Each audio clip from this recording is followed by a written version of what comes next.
Olá, você está ouvindo o podcast Eleb SP no ar. Esse programa é para você que está buscando ampliar ou expandir seus horizontes profissional e pessoal. Em comemoração aos 30 anos do aconselhamento biográfico no Brasil, a Escola Livre de Estudos Biográficos de São Paulo, a Eleb SP, quer aproximar você desta ferramenta que se baseia nas leis biográficas da antroposofia e na sua própria história de vida. Eu sou Silvia Beatrix e vou te acompanhar nessa jornada. Seja bem-vinda, seja bem-vindo ao podcast Eleb SP no ar. Sinta-se em casa. Olá para você que tem nos acompanhado até aqui e vai escutar o nosso quarto episódio. Hoje teremos um tom um pouquinho mais biográfico, pois a Márcia Della Negra e o Ronaldo Perlato vão compartilhar como se deu a passagem de alunos para gestores de uma escola de formação biográfica. E se você está chegando aqui agora, recomendamos que escute os episódios anteriores, pois neles, além de conhecer os primórdios do aconselhamento biográfico, você vai poder conhecer, ouvir as apresentações da Márcia e do Ronaldo. Afinal, uma história de 30 anos não se faz em um episódio só, não é verdade? Márcia, se tem um assunto do qual você fala bastante e fala muito bem, é sobre a alma humana. Então hoje a gente vai ter o privilégio de ouvir qual foi o impacto que causou o seu encontro com o aconselhamento biográfico, como a sua alma se transformou.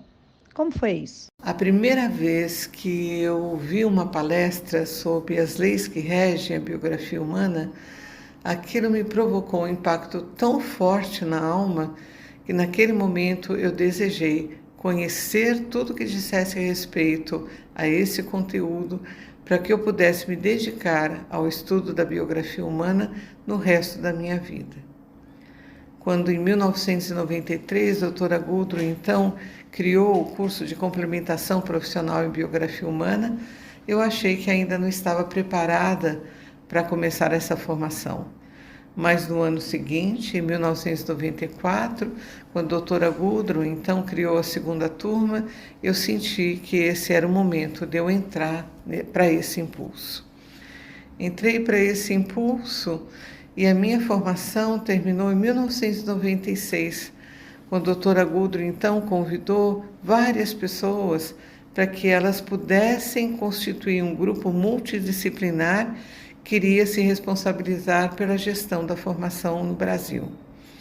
Eu fiz parte deste grupo e de todas as pessoas que estavam ali presentes, algumas não puderam se manter, não puderam continuar, e Gudrun havia feito uma pergunta para as pessoas do grupo: quais dessas pessoas estariam disponíveis para poderem ser tutoras na próxima turma, que seria então a turma 4, porque a turma 3 já estava em andamento. Ela fez a pergunta a todas as pessoas do grupo e nenhuma delas tinha disponibilidade. Quando ela me perguntou, eu disse a ela: Gudrun, você precisa de alguém que seja mesmo tutor do grupo 4? Ela disse: sim, preciso. Eu disse: então, eu aceito. Embora não achasse naquele momento que teríamos os desdobramentos que tivemos em relação ao futuro, eu senti em mim que se ela precisava, eu estaria disponível para isso. E foi assim que eu entrei como tutora no grupo 4. E esse grupo 4 teve o seu início em 1998. Então, a partir de 1998, eu consegui entrar no caminho que eu havia desejado quando ouvi a primeira palestra sobre as leis que regem a biografia, e isso se colocou até o momento atual para o resto da minha vida. Agora é com você, Ronaldo. A gente quer saber como foi essa transformação de aluno para gestor e essa transformação que tocou a alma do homem também, do médico. Como foi isso? Eu fiz o meu curso de medicina em Juiz de Fora e tive a oportunidade e a felicidade de conhecer a medicina antroposófica no primeiro ano da faculdade. E essa possibilidade abriu o caminho para o encontro com Gudrun. Então, o meu grupo, que era interessado na medicina antroposófica, os colegas, né, de diversas etapas na formação médica, vínhamos para São Paulo para ter o nosso curso, mas também tivemos a oportunidade da Gudrun ir algumas vezes em Juiz de Fora, e numa dessas vezes ela apresentou pela primeira vez para nós, para esse grupo, as leis biográficas. Mais tarde, em 1993, a Gudrun inicia esse caminho da formação biográfica no Brasil. Na época era chamado Curso de Complementação Profissional em Biografia Humana. E eu fiz parte da primeira turma. E esse curso durou 3 anos e meio, e um pouco antes de término dessa etapa, a Gudrun chamou um grupo de pessoas que poderiam ajudá-la à continuidade deste impulso.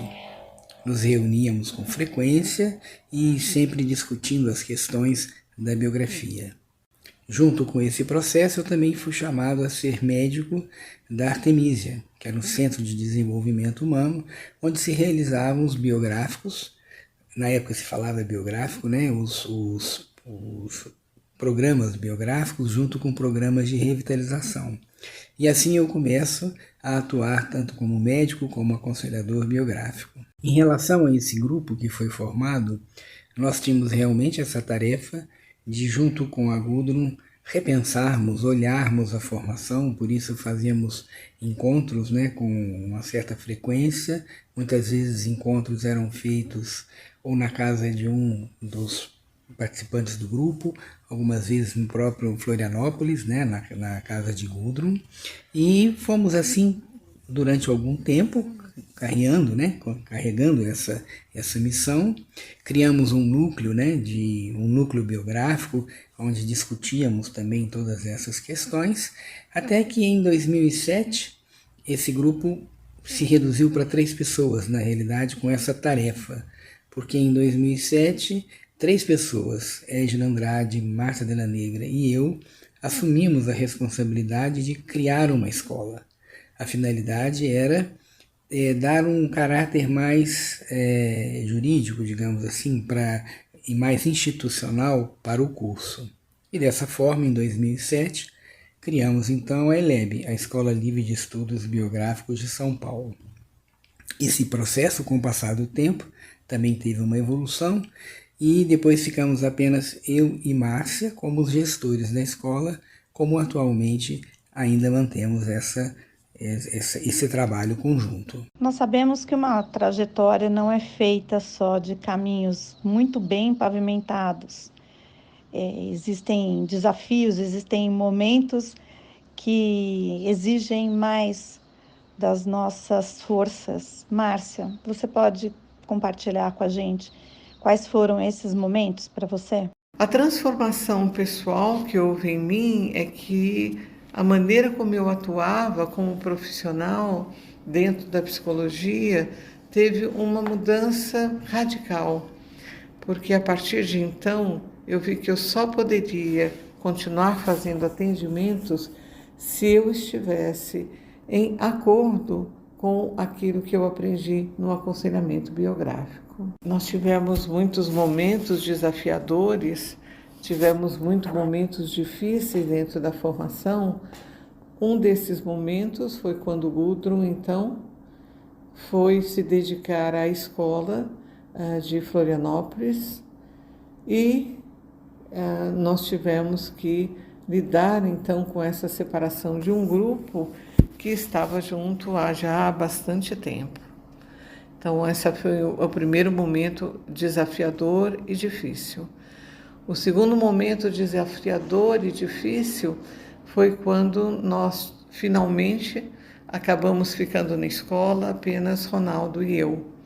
Um momento em que a gente teve que se apropriar de todos os conteúdos, em que nós tivemos que assumir a responsabilidade integral pela escola. Nesse momento, já era uma escola que tinha uma vivência jurídica, que já tinha sua presença no mundo jurídico, e eu e Ronaldo, então, assumimos essa responsabilidade.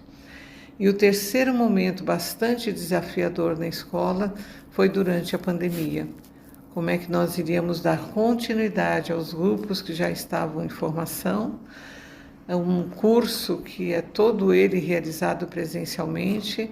Nós tivemos que nos adaptar, tivemos que aprender a dar o curso, a dar os módulos virtualmente. Esse foi um grande desafio, né? As dificuldades e os obstáculos que foram aparecendo foram todos no sentido de um crescimento pessoal, de um desenvolvimento pessoal. Eu guardo muito mais como lembrança todos os momentos maravilhosos que nós tivemos com o grupo que deu origem a essa equipe que administrou então a formação e aconselhamento biográfico. Tivemos momentos maravilhosos em Floripa, de reuniões que fizemos, de trocas profundas que realizamos entre nós. Tivemos momentos importantíssimos participando dos encontros internacionais sobre o aconselhamento biográfico. Tivemos dificuldades, mas em nada isso obscureceu todo o caminho que foi possível fazer com cada uma das pessoas deste grupo original e que foi possível estreitar as nossas relações. Que embora cada um hoje esteja no seu próprio caminho, eu ainda sinto uma ligação e uma gratidão por todos que participaram como docentes, por todos que participaram do grupo original e que permitiu que a gente fizesse coisas maravilhosas e consolidasse essa formação aqui no Brasil. Tem uma frase que diz que quando damos um passo já não estamos mais no mesmo lugar. Quantos passos você, Ronaldo, deve ter dado, pois as coisas estavam acontecendo em São Paulo e você era de Minas Gerais. Então, em relação aos seus desafios, já imagino que a trajetória, o trajeto de um estado para outro seja um deles. Compartilha com a gente quais foram os outros. Naturalmente, como todo caminho a ser percorrido, existem os seus desafios. E, naturalmente, eu também passei por esses desafios, tanto a nível pessoal quanto a nível do trabalho em si e do grupo. Nessa época eu morava ainda em Juiz de Fora e tinha essa ligação com São Paulo, através dos cursos, depois do trabalho como médico também. Então o grande desafio, primeiro era um desafio econômico no próprio curso. Na época o curso era dolarizado e isso foi um grande desafio que felizmente superei, e isso me permite hoje conversar com as pessoas que têm essa intenção, em que naturalmente tem uma preocupação financeira. Eu sempre digo que quando é para ser feito, a ajuda, a necessidade, o que for necessário, né, para ser feito, vai conseguir ser feito. Além da questão econômica, tinha uma questão também familiar, né? Eu deixava a minha família na época 4 vezes por ano, uma semana. E eu tinha as crianças, né? O meu filho Ivan tinha 10 anos, a Isadora tinha quase 5, então foi muito importante o apoio da Carla, minha esposa, e a compreensão dos filhos também. É lógico que como crianças, né, muitas vezes sofriam com essa separação temporária, mas conseguimos vencer essa etapa e o desafio foi só aumentando.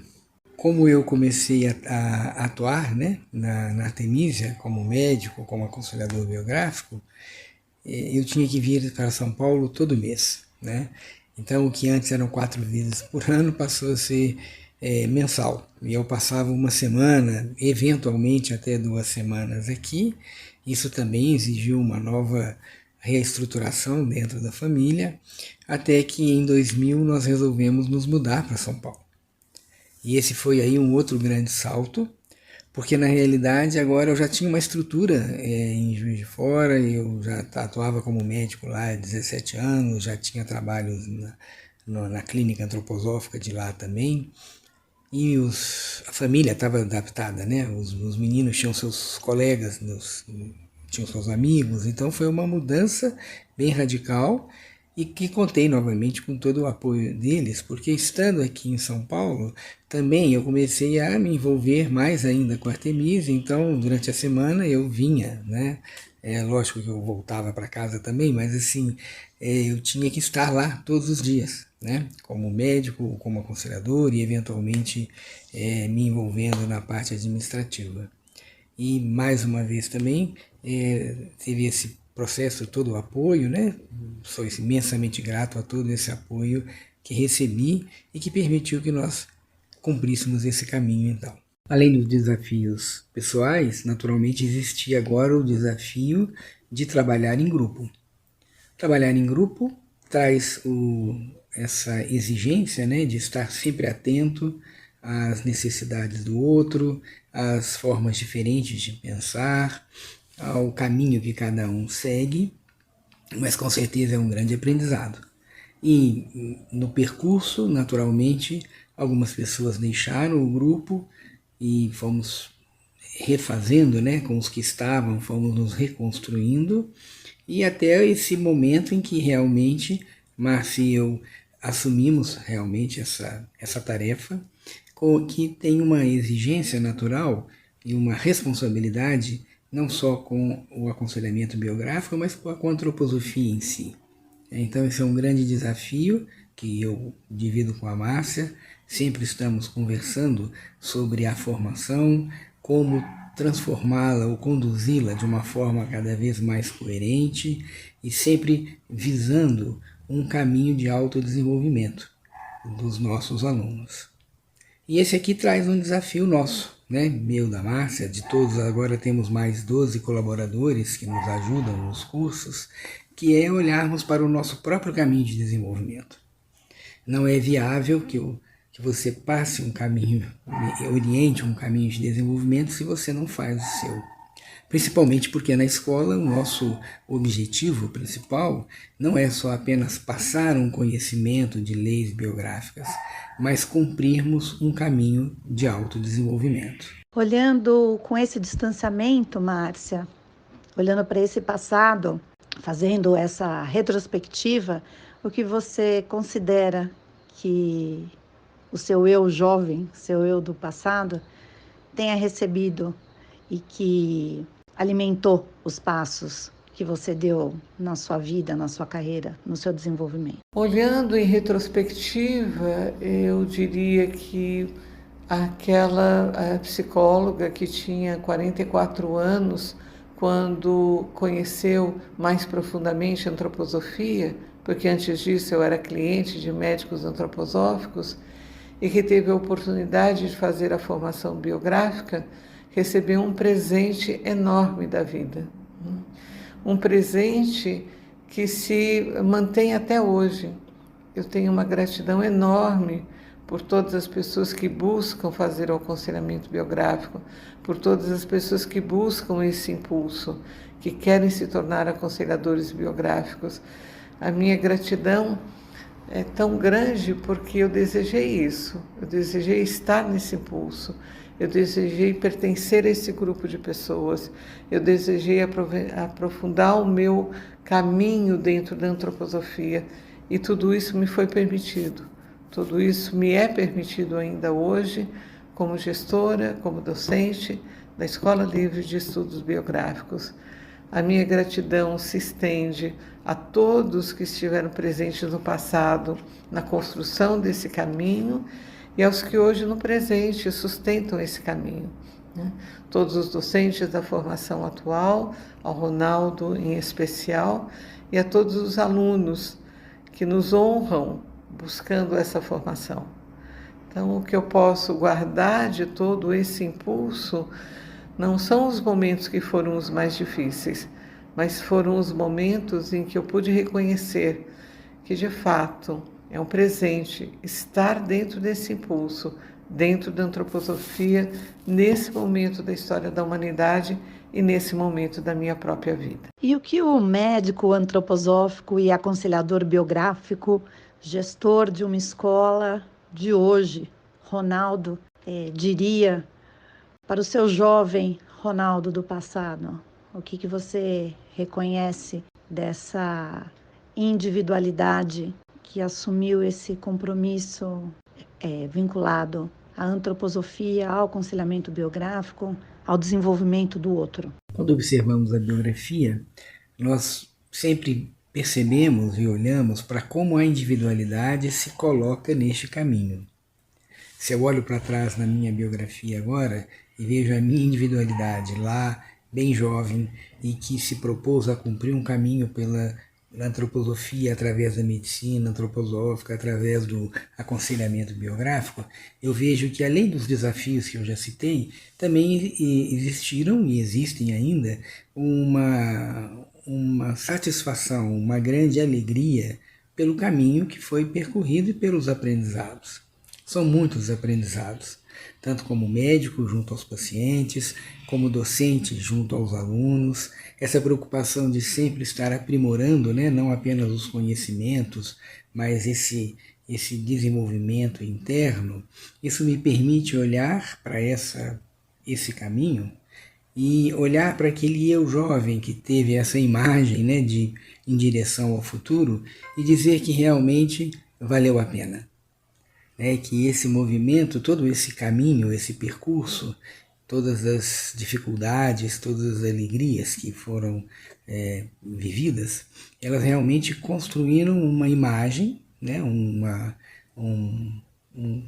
coerência interna que me permite hoje, né, assumir, junto com a Márcia, assim, essa responsabilidade pela escola e esse caminho tranquilo, assim, não tranquilo no sentido de sem dificuldades, mas um caminho assim de certeza de que o que precisava ser feito foi feito, ainda há muito para ser feito, mas nesse momento presente assim posso olhar para o futuro e imaginar que ainda podemos contribuir bastante para o impulso do aconselhamento biográfico no Brasil, mantendo o conhecimento da Gudrun, todo o seu projeto inicial, né, naturalmente fazendo os ajustes necessários que o tempo exige, mas essa é essa missão, né? Eu me vejo bastante satisfeito e tranquilo com o caminho percorrido e a percepção de que ainda podemos continuar nessa tarefa. Chegamos ao final de mais um episódio. Eu fico maravilhada quando os fios da história de uma pessoa são compartilhados e eu tenho a possibilidade de perceber a beleza do encadeamento dos fatos, que até podem parecer à distância aleatórios, mas não são.